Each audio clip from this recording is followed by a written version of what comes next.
Okay guys, so the most asked question, A7 or A6400, APS-C or full frame camera, which is better, which one to buy? This is the video which will answer all of your questions. So before we get started, I will play the footage that I shot today with A7 and A6400, and you can choose the results before we even analyze the data that we collected with the footage. Camera A or camera B, which is A7 and which is A6400. Let's begin.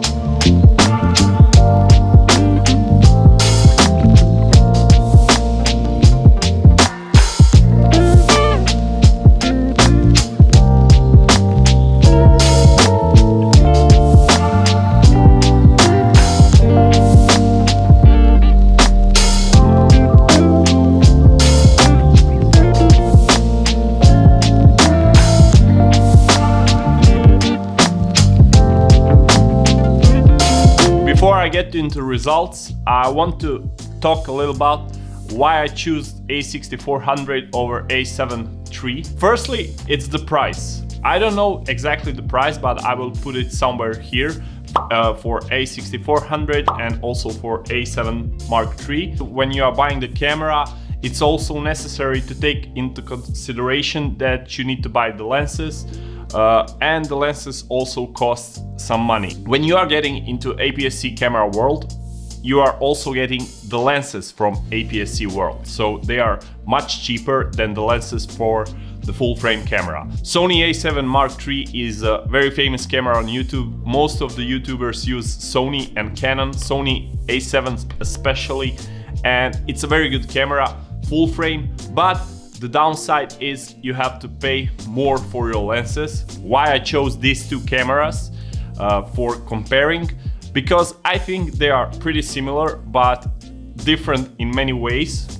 You have Sony A6400, which is, I think, recreational camera, but you can use it for professional purposes.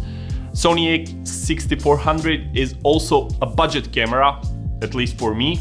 And on the other side, you have A7 Mark III, which is a little bit older camera, but much more expensive camera. Today, I'm gonna compare these two cameras in 4 different categories that were bothering me when I was buying the camera. 4 different tests are: first one is image quality.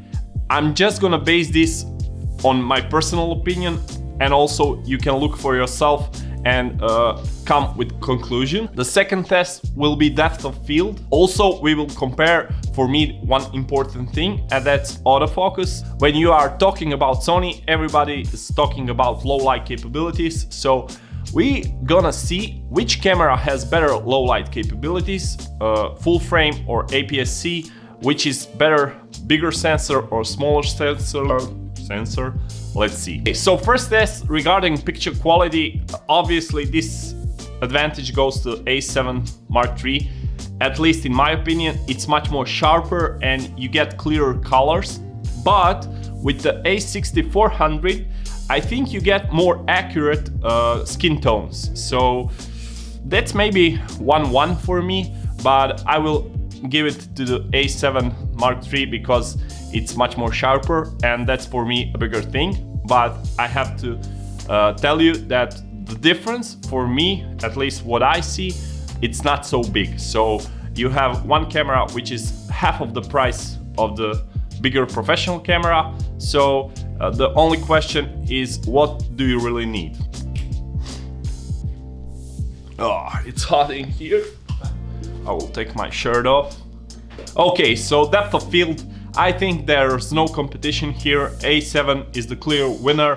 You have much more blurrier background. Also, it's important to tell that the A7 was open to 2.0 aperture and the A6400 is on 1.4.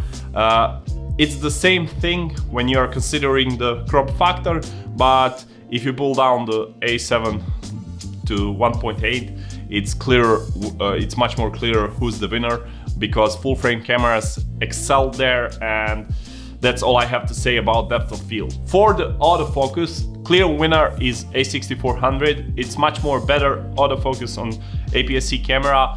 I think that's the matter of time. So the Sony A6400 is a much more newer camera than the A7. So I think that's the reason. But with the A7 you have hunting problems. Sometimes it's just lost and don't know where to focus. With the A6400 there's no problem at all. He's always in focus, even when you are coming out of the frame and coming into the frame. It's very sharp and very tact. So the winner is A6400. And the fourth test is the low light test. For this to be the fair fight is the aperture thing. So we are taking into consideration that you have here a crop camera, so the f factor or the aperture is not the same. You have 1.4 on one side and you have 2.0 on the other side. It was actually pretty surprising that the A6400 for me in this test is the winner. I don't know why, but you can clearly see on the footage it's the same settings. So you have shutter speed of 1/50th of the second.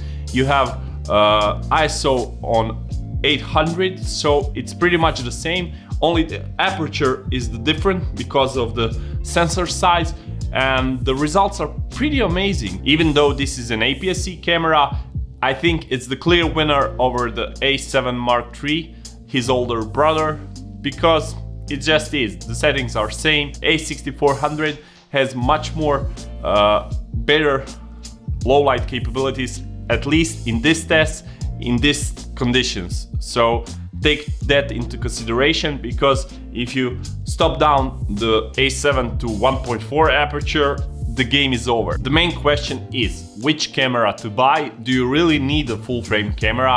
And my answer is yes and no. Why yes, why no? I think if you are doing professional work, you should definitely buy A7. But if you are considering to go into YouTube world and you just want to film some stuff for recreational purposes and you don't have a big budget to buy everything that A7 III needs for professional work, I think this is the perfect camera, A6400, and I think you won't see the difference, especially if you are a beginner.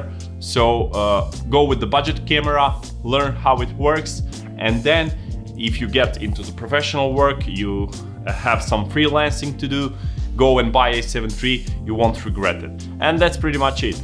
You decide for yourself, ask yourself a question: what do you actually need, what do you really need, and what kind of money do you have to spend on your camera. That's it guys for this one. If you like the video, please give it a like, subscribe if you ain't already, and we will see each other in the next one. Until then, peace.